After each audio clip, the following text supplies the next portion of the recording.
O ministro da Educação, Camilo Santana, está conosco, vai trazer informações especialmente sobre esse projeto que a gente mencionou ontem, o Pé de Meia, que foi anunciado para estimular os alunos a continuarem o seu programação, né? A sua programação, o seu dia a dia no ensino médio. A gente fala de uma preocupação grande com a evasão escolar por aqui, por isso convidamos o ministro. Tudo bem, ministro? Boa tarde.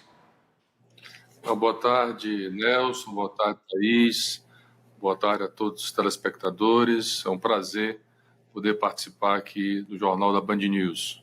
O prazer é nosso. Ministro, eu começo exatamente perguntando sobre como vai funcionar na prática esse projeto. E o principal objetivo é exatamente esse, combater a evasão escolar? Sem dúvida, Thaís. O censo escolar mostra que o período, principalmente o ano que a maior evasão na educação básica brasileira é no ensino médio, principalmente no primeiro ano do ensino médio. Nesse ano, por exemplo, a gente chega a quase perder 8% dos jovens por abandono, 8% aproximadamente por evasão, né? Portanto, é o período que o jovem, pela sua idade, muitas vezes a necessidade de trabalhar, ele abandona a escola para ajudar a família, né? Às vezes eu digo não por uma escolha, mas por uma necessidade. Então, o Pé de Meia, essa poupança, vem com uma estratégia, junto com outras estratégias que o governo federal e o presidente Lula lançou, está implementando com as redes estaduais e municipais de todo o Brasil, como, por exemplo, a Escola Tempo Integral, que também foi uma política aprovada no passado pelo Congresso Nacional. Nós estamos implementando mais de 1 milhão de novas matrículas no tempo integral esse ano no ensino básico brasileiro. A gente quer uma escola que seja atrativa, acolhedora, uma escola que tenha conectividade, uma escola que vá além das disciplinas normais curriculares, que possa ter esporte, que possa ter música, que possa ter tecnologia, informática, enfim. Então, é preciso que o jovem queira estar na escola e pensar no seu futuro. E a poupança vai nesse sentido, para a gente poder, é uma forma e estratégia de diminuir essa evasão, né?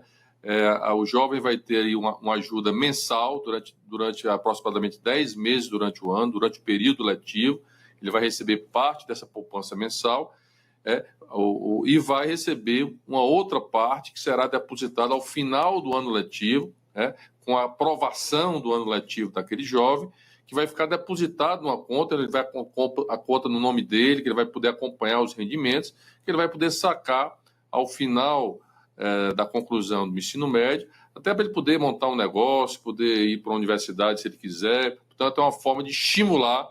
O objetivo desse programa é garantir a permanência, que a gente não perca nenhum jovem do ensino médio brasileiro, público, e vai atingir os jovens de baixa renda, mais vulneráveis nesse país. Ministro, como será feito o controle para saber se... O senhor já deu mais ou menos o lado do estudante, eu queria saber o lado agora do governo, o lado da escola. Como se dará esse controle, primeiro, para que saiba se esse aluno realmente está cumprindo todas as suas obrigações, né, perante o programa, e também se é um aluno que vale investir, porque, como o senhor mesmo disse, às vezes há um desinteresse ali que leva a outros fatos que não só aquele da necessidade de ter um recurso, mas é o desinteresse pela escola, é o desinteresse por estudo, é o desinteresse até por uma falta de preparo da escola ou dos próprios professores. Enfim, como se dará essa questão? Por isso, Nelson, que o Pé de Meia não é o fim exclusivamente de uma ação de garantia do jovem na escola. Ela é um complemento, repito, precisa ter uma escola com uma boa infraestrutura, por isso que o PAC, que foi lançado pela primeira vez, entrou a educação dentro do PAC. Vamos fazer agora a seleção de escolas, que foi lançado no ano passado, para novas escolas de tempo integral. Nós estamos apoiando estados para melhorar a sua infraestrutura, para receber esse aluno numa escola tempo integral. Portanto, a escola precisa ser, repito, uma escola atrativa, acolhedora, onde o professor também seja valorizado, estimulado, porque isso influencia muito na vontade do aluno estar na escola. Então, o Pé de Meia, a poupança, é um complemento, né, para garantir um estímulo, um incentivo, muitas vezes por necessidade, para que esse jovem possa permanecer na escola, ter ali o seu dinheirinho no mês, às vezes para o transporte, às vezes para comprar um livro, às vezes para comprar um calçado, enfim. É um estímulo que a gente vai dar, para que esse jovem possa permanecer, não precise trabalhar, para fazer essa opção na vida dele. Então, o critério, o controle será, nós temos o censo escolar, as redes informam as matrículas no início do ano, a partir daí nós vamos definir o número, claro que todo jovem tem que estar dentro do CAD único, né, dentro do programa Bolsa Família. Então, a expectativa é que 2.500.000 jovens sejam beneficiados nas escolas públicas a partir já desse ano. E nós estamos desenvolvendo um sistema. Primeiro, o Estado vai aderir, porque quem gerencia as redes são os Estados. Então, esse mês de janeiro, Nelson, todo o Estado, por adesão ao programa, está aderindo ao programa e tem a responsabilidade de repassar as informações, número de alunos matriculados, número de alunos naquele ano letivo. E nós estamos criando um sistema para monitorar e controlar a frequência, porque o jovem precisa ter 80% em média anual da frequência escolar e para receber os valores mensais e para receber o valor final no anual, ou seja, que vai ficar depositado numa poupança para ele, ele precisará comprovar a aprovação naquele ano letivo. Então, são dois controles, são duas condicionalidades que o Estado vai informar o Ministério e nós vamos monitorar através de um sistema que nós estamos desenvolvendo, que queremos já a partir do mês de março estar disponível para todas as redes, para que a gente possa ter esse controle entre o Ministério da Educação e as redes estaduais.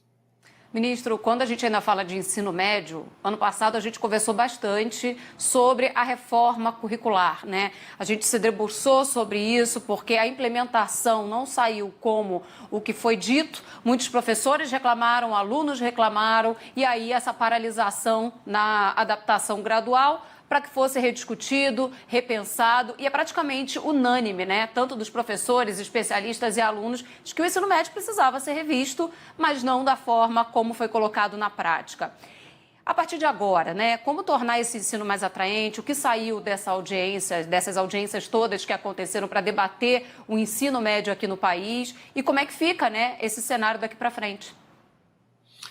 Bom, Thaís, nós fizemos uma ampla consulta no passado, até porque o novo ensino médio estava em curso, já estava em implementação desde 2022, e ninguém pode fazer nenhuma mudança na área educacional, ela precisa ser planejada, ela precisa ter uma preparação, uma antecipação para poder, porque às vezes se preparam de um ano para outro, né? Então, o que nós fizemos foram quase 5 meses de consulta, 130 mil estudantes participaram da consulta, mais de 20 mil professores, especialistas, os secretários e secretárias estaduais de educação, os conselhos estaduais de educação, o Conselho Nacional de Educação, representantes de professores, enfim, foi uma ampla consulta, né, que extrapolou, inclusive, Thaís, as questões curriculares. Por exemplo, 80% dos jovens que participaram da consulta querem que a educação do ensino médio seja um técnico profissionalizante, que é outro foco que nós estamos trabalhando hoje no Ministério. O Brasil apenas tem 9% das matrículas de ensino médio nas escolas públicas brasileiras em ensino técnico profissionalizante. Porque o Brasil, e se você for comparar com outros países do mundo, a média dos países da OCDE é acima de 40%. Ou seja, nós precisamos estimular que as escolas no ensino médio públicas ofertem o ensino técnico profissionalizante para que o jovem já saia com diploma, já saia com a profissão, né? E se ele desejar ir para a universidade, aliás, ano passado foi aprovada a Política Nacional de Ensino Técnico Profissionalizante, que vai permitir eu aproveitar disciplinas que eu fiz no ensino técnico para o ensino superior. Então, a consulta extrapolou, falou de infraestrutura, necessidade de infraestrutura. Ainda temos escolas no Brasil sem energia, sem água, sem uma infraestrutura adequada para ofertar. Como é que eu posso exigir a qualidade de um jovem, de uma criança na educação, se a própria infraestrutura da escola não oferta essas condições para ela? Então, a consulta foi muito importante para dar base das direções das mudanças que o Ministério, com as redes estaduais e municipais, eu sempre digo que nada pode ser feito, o papel do MEC é um papel de coordenar, porque quem gerencia, quem coordena do ponto de vista local são os estados e municípios pela autonomia federativa. Então, tudo precisa ser construído conjuntamente pelos 3 entes federados, município, estado e União. E nós apresentamos um projeto ao Congresso Nacional para fazer algumas mudanças, ter um período de transição, que seria o ano de 2024, né? Não foi votado as mudanças do ensino médio no final do ano. Espero que seja votada agora, no primeiro semestre. E ela basicamente muda a carga horária da base comum, a base geral curricular do ensino médio. Porque, por exemplo, Thaís, se você for ver os dados do PISA, 75% dos jovens de 15 anos no Brasil, né, ele não tem a base, nem a base para matemática, por exemplo. Então, nós precisamos garantir que tirar a carga horária da formação geral dos jovens do ensino médio é um equívoco no Brasil, que foi feito da reforma do ensino médio, ou seja, eu diminuía a formação geral, criei os chamados itinerários, né, para olhar o projeto de vida do aluno, porém as escolas não estavam preparadas para ofertar esses itinerários, né? Muitas escolas, inclusive, você lembra na imprensa, ofertaram itinerários como aprender a ser milionário, como aprender a fazer brigadeiro, quando na verdade nós estamos tirando carga horária da básico dos nossos jovens nesse país. Então, nós queremos recompor essa questão, né, e garantir exatamente que para aquele jovem que vai fazer ensino técnico profissionalizante, aí sim eu posso diminuir a formação geral, porque a formação técnica vai suprir essa necessidade dele. Então, a proposta é basicamente essa que está no Congresso Nacional, que eu não tenho dúvida que é o melhor para que a gente possa melhorar a qualidade do ensino médio brasileiro a partir dos próximos anos no Brasil. E é claro que gerou que esse ensino médio que está implementado hoje gera uma desigualdade no Enem, por exemplo, Thaís. Como é que eu vou exigir de um jovem que reduziu a carga horária da formação geral de matemática, português, ciência, e implementou itinerário, que teve escola que não conseguiu implementar, vai haver uma disputa desigual no Enem. Então, na nossa lógica, o Enem tem que ser em cima da formação geral básica para todos, né, uma formação forte em matemática e português. A escola precisa ofertar condições, e por isso nós defendemos a escola tempo integral, que ele possa ter não só um reforço nas áreas que ele deseja reforçar, mas também ter outras oportunidades, porque a formação de um jovem não é só a disciplina, né? É a cultura, é o esporte, é fazer um curso de informática, é um curso de língua, é compreender qual é o projeto de vida dele, é ter o apoio psicossocial na escola. Então, é a escola integrada, integral, como nós chamamos, não é só o aumento do tempo. Então, é esse modelo que vários países desenvolveram, que a gente espera ampliar aqui no Brasil, e eu espero que esse bom debate possa ser realizado no Congresso Nacional esse semestre e a gente possa fazer as mudanças necessárias para melhorar a presença e a qualidade do ensino médio brasileiro. Só um detalhe, Nelson, é importante a gente falar, porque o ministro citou aí algumas vezes e gera sempre uma dúvida, né? Tempo integral é uma coisa, ensino integral é outra, né? Tempo integral é a escola estendida, algumas horas a mais. E ensino integral aí envolve, como disse bem o ministro, né, todo esse escopo de oferecer não só as matérias, mas complementação de conteúdo, alternativas esportivas, atividades extracurriculares de uma maneira geral, até o entendimento social, né? Até promover essas relações interpessoais, que também é um aprendizado na escola. Nelson. Ministro, o senhor tocou num assunto que até eu e a Thaís ontem falávamos quando nós anunciamos que o senhor poderia estar com a gente hoje, que é o ensino profissionalizante, do qual eu tive. Eu tive ensino profissionalizante tanto no ensino, eu tive no ensino, na época era colégio, né? O senhor é mais novo do que eu, mas na época era o colégio, agora é ensino médio, e lá eu tive o curso de Química, que realmente o senhor tem toda a razão. A gente peca, o ensino peca em não ter algumas matérias, mas o essencial está lá, né? As matérias básicas, a raiz fundamental do nosso ensino está lá. Então, eu não tive nenhum prejuízo em relação a isso. E o que eu queria tocar com o senhor era o seguinte: há vários exemplos que eu acho que poderiam ser copiados, poderiam ser administrados, que é, por exemplo, o Senai, que tem um ensino técnico profissionalizante maravilhoso. Eu dei aula no Senai e sei muito bem qual é a estrutura, mas é uma estrutura diferente daquela que é oferecida hoje pelas escolas estaduais, com a supervisão dos senhores no MEC. E o senhor, no seu estado, tem uma cidade, Sobral, que é um exemplo também de ensino. A gente não pode buscar esses exemplos e de certa forma, ou até buscar parcerias para que o ensino estadual, o ensino público possa receber ou possa se adequar e se adaptar a esse tipo de fundamento? Sem dúvida, Nelson. Eu, inclusive, o motivo que me trouxe ao Ministério, a nossa equipe e o convite do presidente foi pela experiência no meu estado. Fui governador 8 anos, onde o Ceará deu um salto importante no IDEB, principalmente no ensino fundamental, no ensino médio, na educação básica. O presidente Lula tem colocado a importância de a gente olhar, focar esse seu terceiro mandato muito na educação básica brasileira, que é o mínimo que o Estado brasileiro precisa garantir, é que todos os jovens e crianças brasileiros possam ter uma educação básica de qualidade, concluir o ensino médio, até o ensino médio. O último dado do censo mostrou que da população brasileira de 25 a 64 anos, Nelson, a cada 5, 2 não concluem o ensino médio.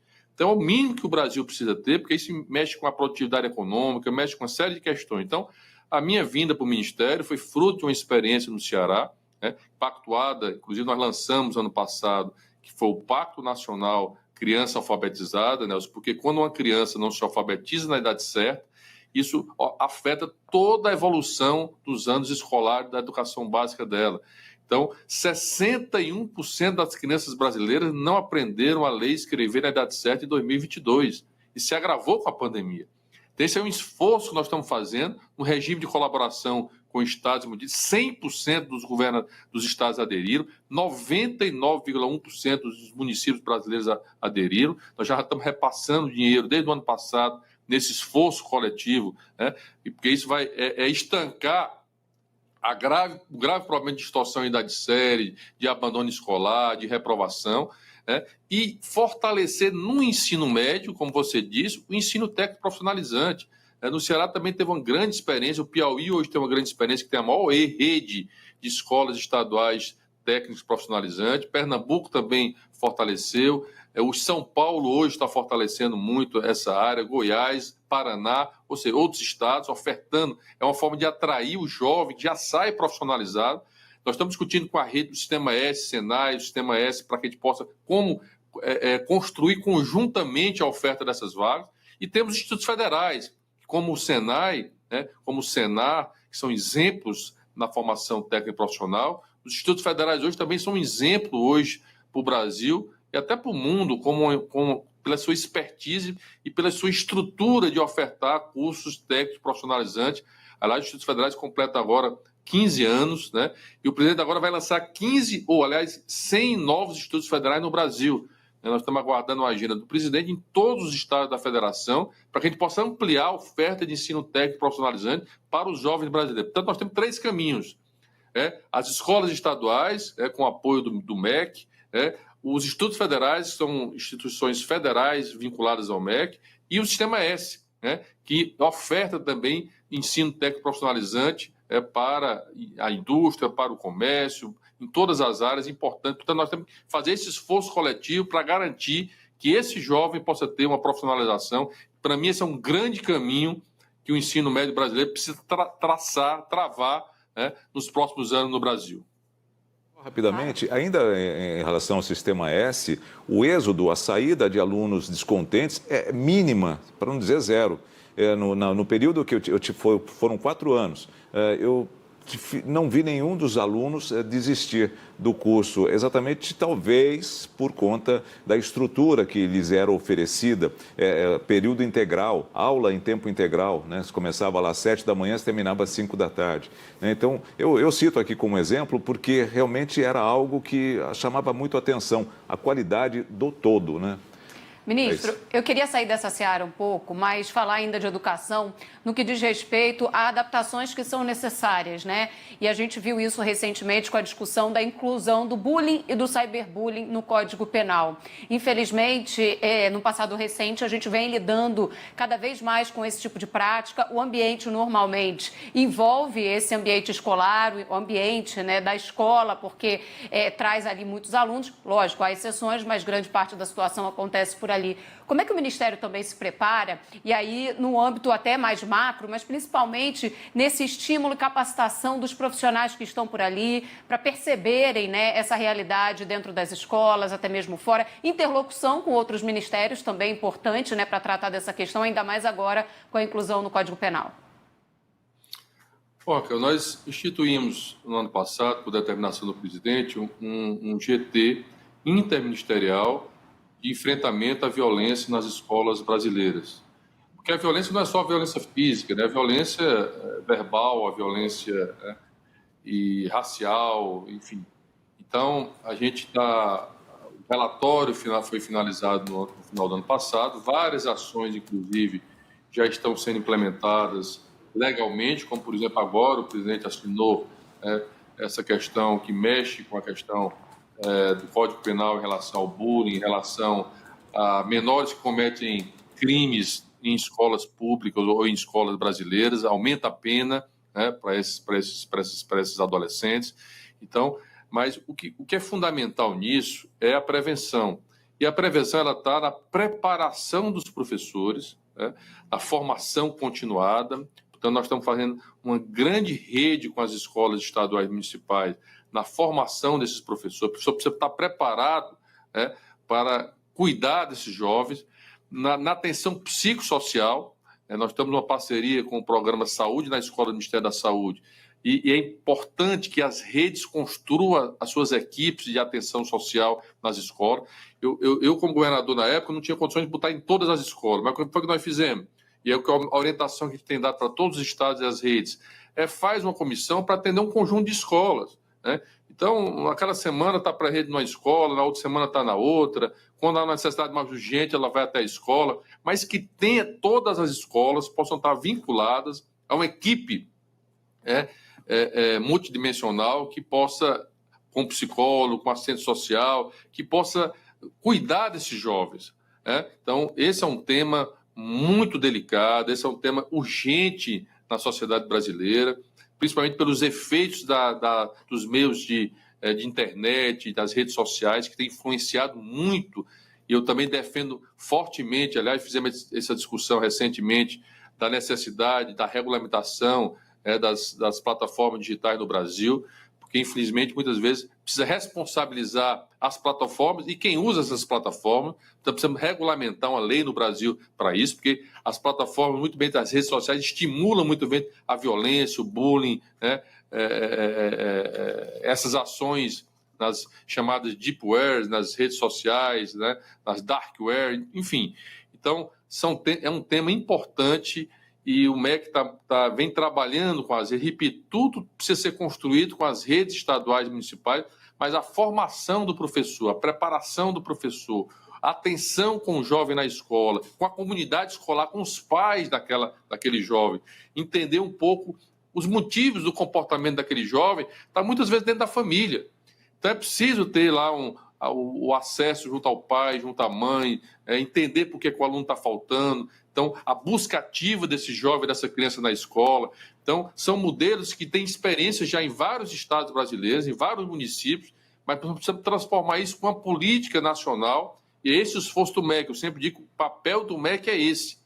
Tem muita coisa que nós precisamos inventar a roda, Nelson. Já existem boas experiências no próprio país. Nós precisamos transformar isso em grandes políticas nacionais, induzir do ponto de vista técnico e do ponto de vista financeiro. Portanto, esse tem sido o papel que a gente tem procurado trabalhar aqui no MEC, sempre com diálogo, na construção com as redes estaduais e municipais, na educação básica em todo o Brasil. Ministro Camilo Santana, gostaria muito de agradecer ao senhor, a disponibilidade de tempo que o senhor nos cedeu. Muito obrigado. Teremos aqui mais tantas outras perguntas, mas o senhor precisa ir para o Ceará, para o seu estado. Afinal de contas, amanhã, se não me engano, o presidente lá estará, né, para um evento, e o senhor precisa estar lá também, porque é muito importante. Amanhã, nós vamos oficialmente implementar o ITA do Nordeste lá no Ceará. Você sabe que o Ceará, quase 40% das matrículas do ITA no Brasil vem dos cearenses, ou de cearenses ou pessoas que fazem o cursinho lá no Ceará. Portanto, é uma forma de reconhecimento do esforço, descentralizar, sair um pouco também só da região Sudeste. E lá amanhã o presidente vai anunciar, aliás, oficializar a criação do novo ITA, que já vai ter vestibular esse ano, para 2 novos cursos lá na região Nordeste do Brasil. Portanto, daqui a pouco estarei para lá para preparar a recepção do presidente, que estará amanhã de manhã. E o ITA, que, se não me engano, tem um dos vestibulares mais difíceis do país. É difícil de entrar lá. Então, o Ceará está de parabéns, o cearense está de parabéns por conseguir elevar essa média para o Estado. Muito obrigado, viu, ministro? Um abraço, ministro. Boa viagem para o senhor. Eu que agradeço. Obrigado pela oportunidade. Obrigado ao senhor. Muito bom, né? Vamos falar de educação. Tirou um monte de pergunta aí. Sou suspeita, dá para